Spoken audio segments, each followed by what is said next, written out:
Para abordar el tema de la relación entre la ciencia, la filosofía y la ética, hemos sumado hoy a nuestra mesa al filósofo y físico argentino, habitualmente residente en Canadá, Mario Bunge. Y bueno, creo que es un lujo y una especie de cumbre de la intelectualidad argentina esta reunión. Vamos a los auspicios y enseguida al programa en su formato habitual.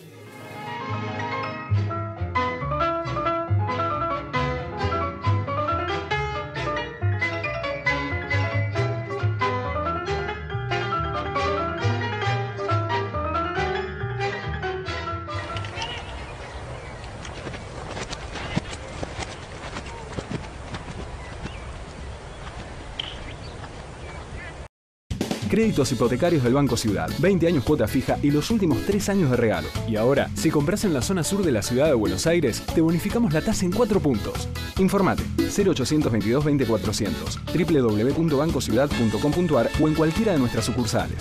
Banco Ciudad. Te quiere ver crecer.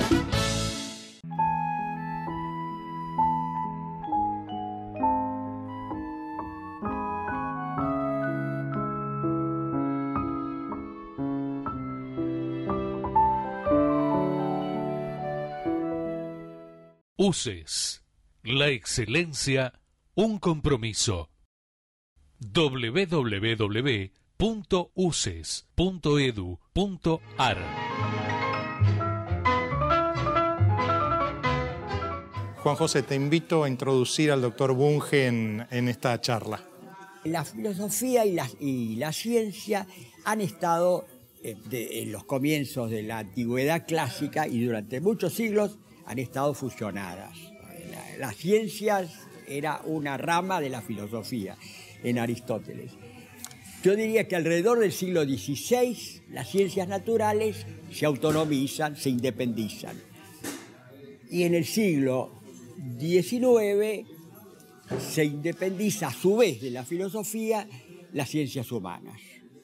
Y todavía en el siglo XX las ciencias humanas se divide en una serie de subciencias o de subdivisiones, entre las cuales está la ciencia política, que uno a veces no sabe bien cuáles son los límites precisos que puede haber entre sociología y ciencias políticas, pero está ahí. El problema es que las relaciones actuales entre, sí, por supuesto, admitimos la autonomía de todas las ciencias, pero las relaciones entre ciencia y filosofía dejan de ser armoniosas, son más vale conflictivas en los tiempos modernos, porque hay toda una rama de la filosofía que es anticientífica. Las filosofías que podemos llamar en conjunto irracionalistas, que surgen en el siglo XIX con el romanticismo, y en el siglo XX con una serie de filosofías irracionalistas, entre otras, basadas fundamentalmente en dos filósofos que son los padres fundadores del irracionalismo moderno, que serían Nietzsche y Heidegger. Entre otras, por ejemplo, el llamado postestructuralismo o posmodernidad.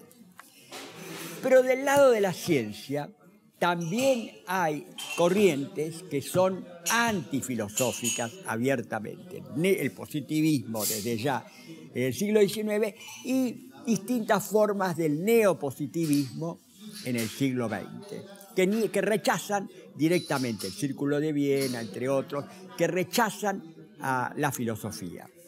Yo creo que ambas posiciones son criticables.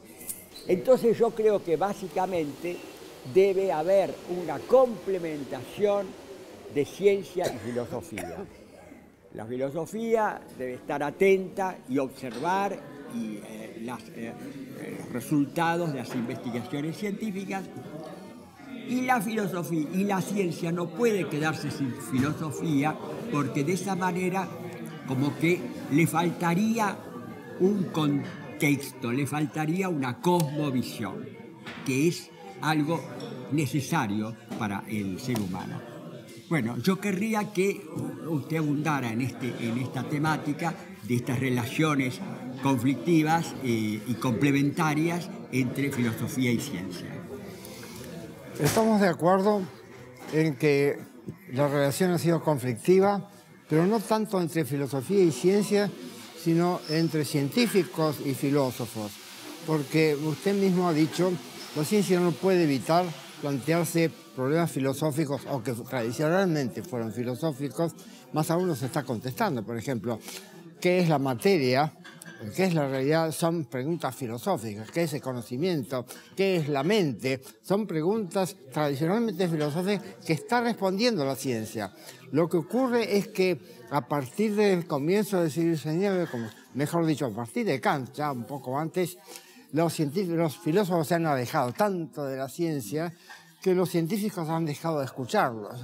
Pero han dejado de escucharlos explícitamente al mismo tiempo que tácitamente han adoptado una cantidad de filosofías. Por ejemplo, los padres fundadores de la mecánica cuántica, sin saberlo, sin quererlo, adoptaron la filosofía kantiana según la cual solamente existen las apariencias, los fenómenos.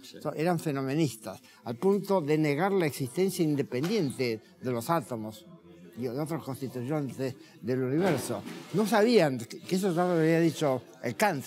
Kant en su crítica de la razón pura dice, el mundo es el conjunto de todas las apariencias. Para cada apariencia tiene que haber seres pensantes o seres capaces de percibir, ¿no? En todo caso, es cierto que llegó un momento en que los filósofos, como usted mencionó, empezando por Hegel, aquí tal vez... Ya ellos no estoy tan de acuerdo. Pero para mí Hegel fue el primer postmoderno. El primero en hablar macanas completas, por ejemplo, en decir que el devenir es la síntesis del ser y de la nada, o en decir que el imán es la corporización o materialización del argumento lógico, cosas así, ¿no? En todo caso... Pero no era anticientífico. A su manera. No era anticientífico como si lo es Nietzsche, por ejemplo, que era antihegeliano. Sí. No, yo creo que Hegel... lo interesante de Hegel es que se ocupó de problemas importantes.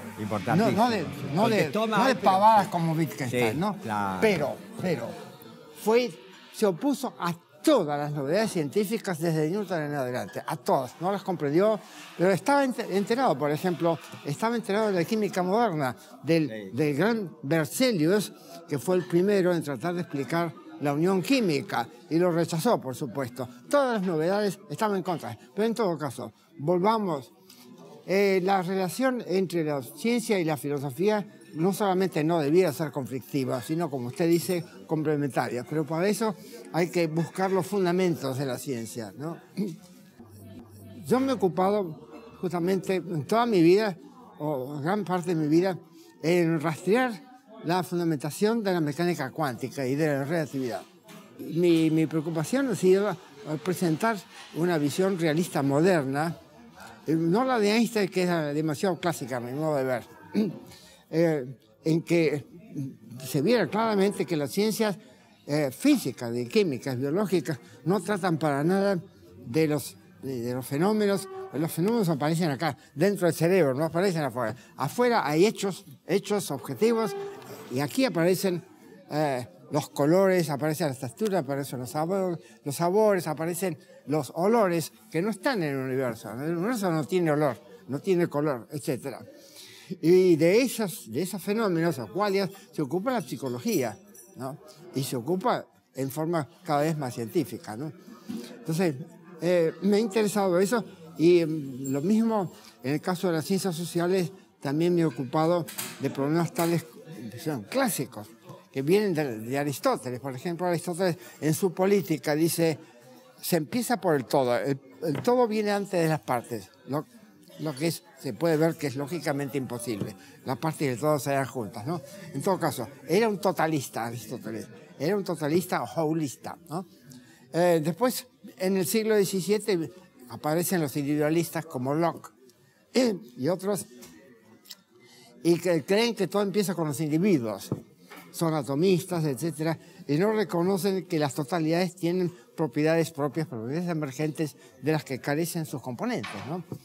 Y finalmente aparece el sistemismo, que es la filosofía que yo adopto, que dice que todo el universo es un sistema o un componente de un sistema, y que los sistemas no son los mismos que sus componentes, ¿no?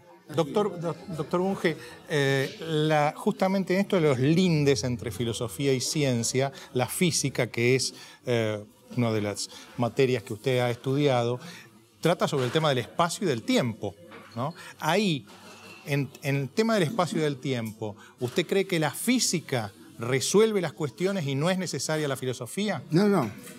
El físico le dice a usted cómo medir o cómo calcular intervalos espaciales o intervalos temporales, pero no le dice qué es el espacio, no le dice qué es el tiempo.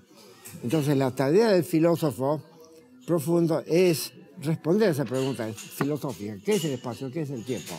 Yo he propuesto en el tomo 3 de mi tratado una teoría del espacio y del tiempo que se funda sobre el concepto de cosa cambiante. Entonces, el tiempo sería como en Leibniz, sería la estructura de los eventos, ¿no? O la sucesión de los eventos, y el espacio la coexistencia de eventos, ¿no? Entonces, la física, ya digo, responde a una pregunta bien específica. ¿Qué distancia hay entre el Sol y la Tierra? ¿O cómo medir tal distancia? Etcétera. Son dos preguntas diferentes, ¿no? Están ligadas. En cambio, la filosofía debe responder: ¿pero qué es el espacio? Por ejemplo, ¿qué ocurriría si de pronto desaparecieran todas las cosas? Newton diría: quedan el espacio y el tiempo. Para Aristóteles eso es falso. Aristóteles tenía una visión, lo mismo de Epicuro, lo mismo Leibniz, lo mismo Marx, una visión, la visión más profunda, más correcta. Sin cosas no hay espacio ni tiempo. Sin cosas no hay espacio, sin eventos no hay tiempo, ¿no? Entonces, ¿usted prefiere pensar que el tiempo y el espacio son infinitos hacia adelante y hacia atrás y en todas las direcciones? Del tiempo, sin duda alguna. Del espacio es casi seguro. Según la cosmología actual, el espacio, el universo es infinito. Ahora, si esto fuera así, la teoría del Big Bang, ¿qué sentido tendría? Es buena pregunta. Sí. Una respuesta posible sería que fue un acontecimiento local, relativamente local. Es la respuesta que yo prefiero. Pero no hay consenso. ¿Qué quiere decir? Un acontecimiento local. No, quiere decir que ocurrió en una parte del universo, pero no en todo. Ajá. Que el universo no estaba antes del Big Bang. Un Big Bangcito sería. O sea, que hubo muchos Big Bang o el único, pero dentro de un universo. Obviamente hubo algo. Si hubo explosión, hubo algo que explotó, ¿no? Algo previo al Big Bang. Bueno, hoy se tiende a aceptar eso, pero por supuesto no quedó rastro. El archivo explotó, el archivo desapareció. Sí. Entonces, lo único que queda sigue siendo son un misterio, fósiles, entonces. ¿no? Sigue siendo un misterio. Claro. El origen del universo. No es un misterio, sino un problema no resuelto. Yo prefiero, porque el misterio, por definición, es un problema irresoluble, ¿no? Sí, claro. ¿Cuál sería el pensador que está más cerca de una interpretación adecuada del origen del universo? No sé, yo creo que la cosmología siempre ha estado en estado de crisis, y aunque los cosmólogos actuales están muy satisfechos, yo creo que muchísimas preguntas no resueltas. Por ejemplo, hay muchos cosmólogos que creen en el pluriverso, creen que hay no solamente un universo, que hay 10 elevado a los 500 universos, y todos ellos desconectados entre sí. ¿Cómo saben? Si están desconectados entre sí, ¿cómo se puede saber que hay otros universos? Imposible. Y en este contexto, doctor Bunge, ¿cuál sería la función de la religión, si es que alguna tiene? La religión, como ya lo dijo Aristóteles y Machiavelli, tiene una función social, control social. Eso no es la política. Ahí dice la política. El príncipe, el dirigente político, aun cuando no crea en la religión del Estado, tiene que simular que cree, porque la creencia en la religión va a reforzar su poder. Uno de los puntos más llamativos de su cosmovisión, doctor Bunge, uno de los puntos que ha sido siempre en donde usted ha tenido una posición muy virulenta, ha sido contra el psicoanálisis, al cual lo equipara a la parapsicología y a los macaneos más estrepitosos. ¿Por qué es esa actitud tan violenta, podríamos decir, contra el psicoanálisis? Mire, yo hablo contra el psicoanálisis aquí porque todavía hay gente que vive en el siglo pasado que cree en el psicoanálisis, pero en Canadá o en Estados Unidos yo hablaría con los muertos, porque ya el psicoanálisis murió a fines de los años 80, no, 70, ¿no? Se descubrió que hay otras maneras de tratar a los enfermos mentales, que son mucho más eficaces, ¿no? Y que no son negocios, y que están sometidos a control. La tarea del psicoanalista no la controla nadie, la tarea del médico, del psiquiatra, los controlan los hospitales, etc. Es diferente. Además ellos publican papers en revistas, hacen experimentos, cosas que los psicoanalistas jamás han hecho, ¿no? ¿No funciona el principio de inducción en el psicoanalista? ¿No funciona en el psicoanalista el principio de inducción? No, funciona simplemente la fábula, no, para nada. Ellos no llevan estadísticas, ni les interesa. Cuando yo recién llegué a mi universidad, McGill, que ocupa el lugar 17 en el ranking, me invitaron a dar una charla en el departamento de psiquiatría. Y yo dije, yo no sé nada de psiquiatría, pero me interesa aprender, quisiera saber cómo hacen ustedes para evaluar la eficacia de sus tratamientos. Entonces se miraron entre sí, evaluar, ¿qué significa? Quiero saber si ustedes saben que los enfermos mejoran o no mejoran, llevan estadísticas, hacen follow-up cuando el enfermo, después de perder las esperanzas, se va. Ustedes lo pierden, lo siguen, lo llaman por teléfono para tratar de ubicarle, decir qué pasó. No, claro que no, de ninguna. Si mirar, no sabían qué significaba evaluar, poner a prueba una hipótesis. No tienen la menor idea, la menor idea. Ya le digo, el Canadá después cambió, la cosa cambió, ya nadie, en ningún departamento de psicología. ¿Este desprecio incluye, este desdén, este desprecio, incluye a Freud? No, por supuesto, él fue el gran culpable, él fue el iniciador, el gran macaneador. Pero le digo, el psicoanálisis pasó de moda. En ninguna universidad que yo sepa se dan cursos de psicoanálisis. En ninguna universidad, solamente en la Argentina. En la UBA, sí, en la UBA. En la UBA, todo, prácticamente todo psicoanálisis. Pero yo haría un pequeño matiz, establecería un matiz entre Freud y Lacan. Porque Freud, dentro de todo, era un hombre educado en el siglo XIX, era un humanista, ha hecho críticas de la religión que pueden ser válidas, y dejando de lado su teoría, llega a haber descripciones psicológicas que pueden prescindirse por completo de su filosofía psicoanalítica, que pueden más o menos ser válidas como pequeños, casi como novelas psicológicas, como el caso del hombre de los lobos o el caso Dora. El caso de Lacan es absolutamente... Ahí sí se puede hablar de un estafador. Yo creo que es un delirante con la habilidad como para explotar comercialmente sus delirios. Ahora, ¿ustedes dirían que el psicoanálisis no es científico porque en materia, podríamos decir, de qué hacer, de cómo el ser humano resolver sus problemas, nadie tiene la justa, nadie tiene ¿Esa sería la cuestión? La cuestión es esta. El psicoanálisis durante muchos años, en muchos países, en particular en Argentina, impidió el desarrollo de la psicología científica. Había habido un comienzo ya a fines del siglo XIX en Argentina, de psicología científica. Cuando llegó el vendaval psicoanalítico, barrió todo eso. ¿Y qué pasó? Se olvidaron del cerebro, se olvidaron de una de las enseñanzas de Hipócrates, y es que las funciones mentales son procesos cerebrales. Freud rechaza todo contacto, no solamente con la psicología experimental, sino también con la neurociencia, en la que había fracasado. Entonces, hoy día, pero en el mundo adelantado, donde hay ciencia de primera, la neurociencia cognitiva, o la psicología científica, es neurociencia cognitiva y social, además. Ahora, ¿no se puede caer en el peligro? Medio siglo de atraso de la psicología científica.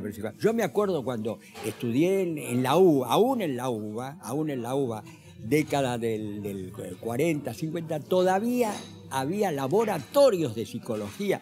Yo he estado en laboratorios de psicología. Todo eso se barrió. Cuando viene el psicoanálisis, barrió. Un laboratorio de psicología. Ahora, lo contrario.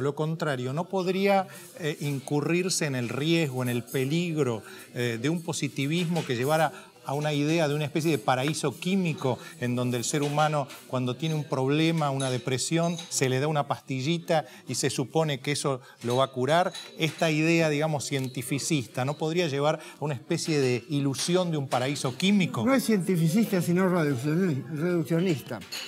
Por ejemplo, un buen psiquiatra sabe que además de la píldora, tiene que darle consejos sobre el estilo de vida, sobre cómo resolver problemas problemas de inserción en la sociedad, de interacción con otros seres humanos, para los cuales la píldora no sirve. La píldora predispone al paciente a que afronte esa manera, esos conflictos de manera más calma, más racional, etc. Pero no resuelve los problemas, por supuesto que no. Para eso hace falta la educación del paciente, y si no se ha dado en la familia o en la escuela, tiene que dárselo a un buen psiquiatra. Muchas veces un amigo, incluso un sacerdote, puede darle consejos sobre la manera de conducirse, consejos muy buenos que no tienen nada que ver con la farmacología, ¿no? Entonces hay que combinar el tratamiento químico con el tratamiento social del paciente, porque el paciente forma parte de muchos sistemas sociales y hay que aconsejarlo. Un último tema, ya que estamos en esto, y para terminar, porque ya estamos sobre el filo del programa, me parece que sería interesante abordar la cuestión de la diferencia, la distinción entre ciencia y tecnología, porque mucha gente critica, fustiga a la ciencia por la bomba atómica, por ejemplo. Aplicación que se hace. Por la aplicación de la ciencia. Me gustaría que abordaran este tema para cerrar el programa. De acuerdo, cómo no. El científico quiere entender el mundo, explorar el mundo, pero no pretende cambiarlo. El técnico, esencialmente, diseña artefactos, quiere cambiar el mundo, quiere mejorar o empeorar. Artefactos ya sea para vivir mejor, ya para matar mejor, ¿no? En todo caso, las actitudes son totalmente diferentes. La del científico que estudia la realidad, la del técnico que pretende cambiarla. Incluso el tipo de problemas es radicalmente diferente. El científico aborda casi siempre problemas directos, problemas de causa-efecto. El técnico aborda casi siempre problemas inversos, de efecto acá. Yo quiero tal efecto. ¿Cómo hago para cazar lauchas mejor que con esta trampa? ¿Cómo hago para que las ondas que transmite la televisora lleguen a Chuquisaca y no a Mongolia? Empieza por los deseos o por las finalidades, por los efectos. A ver cuáles son las causas, cuáles son los mecanismos. Es un problema. Los técnicos creadores, los técnicos que hacen diseño de artefactos, enfrentan un problema mucho más difícil que los científicos.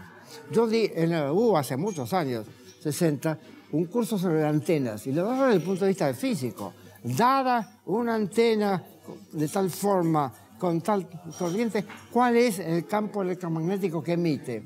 Eso no le interesa tanto al ingeniero de telecomunicaciones como este otro. ¿Cómo hago para transmitir señales de aquí a Tucumán? Ahora, el científico descubre regularidades. ¿Quién protocoliza para evitar que esas regularidades descubiertas por el científico sean utilizadas con un sentido tóxico? Bueno, ese es el ciudadano, la ciudadanía. El ciudadano tiene que opinar sobre el lugar que desempeñan las técnicas, por ejemplo, las técnicas militares, en la conducción de la sociedad del Estado. A la ciencia no hay que controlarla, a la técnica sí, porque puede ser peligrosa. Acuérdese de la famosa entrevista que concedió el ayatollah Khomeini a Oriana Fallaci, la famosa periodista italiana. Oriana Fallaci le preguntó, eminencia o no sé cómo se llaman, ¿qué piensa hacer usted con la ciencia y con la técnica? Y el ayatollah claramente le dijo, a la ciencia, a la técnica la vamos a abrazar porque es útil, a la ciencia la vamos a eliminar porque es peligrosa. una paradoja, ¿no? Dice todo lo contrario. Claro, quería tener hijos sin tener padres. La ciencia busca la verdad. La verdad siempre es positiva. La técnica, en cambio, es avalorativa, porque el ejemplo famoso es neutral. Es como el cuchillo que sirve igualmente para cortar la comida o para asesinar. Es decir, que en la ciencia no debe ser controlada ni regulada, sí la técnica. Ya que trató este tema de la Ayatollah Khomeini, vamos a hacer una última pregunta, ya una post-última sería. Uno de los filósofos irracionalistas anticientíficos, Foucault, fue un apologista de Khomeini. Son cosas que la gente no conoce. ¿Cómo debe tratar el mundo? ¿Cómo debe tratar el mundo a los intolerantes que no creen en la ciencia, como Khomeini o como algunos fundamentalistas? ¿Hay que dejarlos que hagan su camino? Depende. Si tienen poder hay que tratar de derrocarlos. Pero si no tienen poder hay que simplemente compadecerse de ellos, intentar educarlos, reeducarlos, intentarlo. Pero no, ¿derrocarlos el propio pueblo o puede haber intervenciones externas? No, las intervenciones externas son siempre desastrosas, porque el que va a intervenir en otro de los asuntos de otro país lo hace por su conveniencia. Ahora, el ADN y no por la conveniencia del imperialismo. El ADN probaría que somos todos ciudadanos de un mismo planeta. Estoy seguro. Si la humanidad es una. Las sociedades cambian independientemente del genoma. El genoma permanece más o menos constante y nosotros somos capaces de inventar, de construir y de destruir sistemas sociales, ¿no? Bueno, ha sido un lujo la presencia del doctor Mario Bunge en nuestro programa en Aguafiestas y bueno, el diálogo muy rico con Juan José. Le agradecemos mucho, doctor. Muchas gracias. A ustedes por las preguntas interesantes.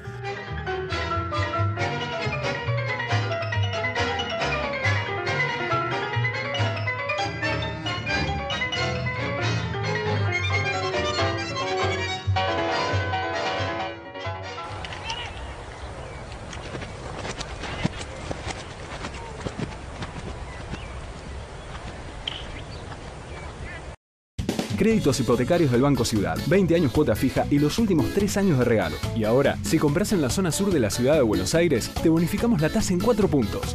Informate 0822 20 400, www.bancociudad.com.ar o en cualquiera de nuestras sucursales. Banco Ciudad. Te quiere ver crecer.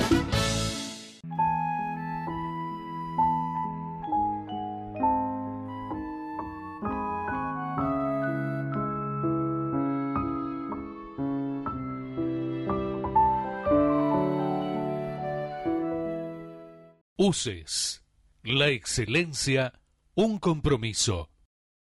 www.uces.edu.ar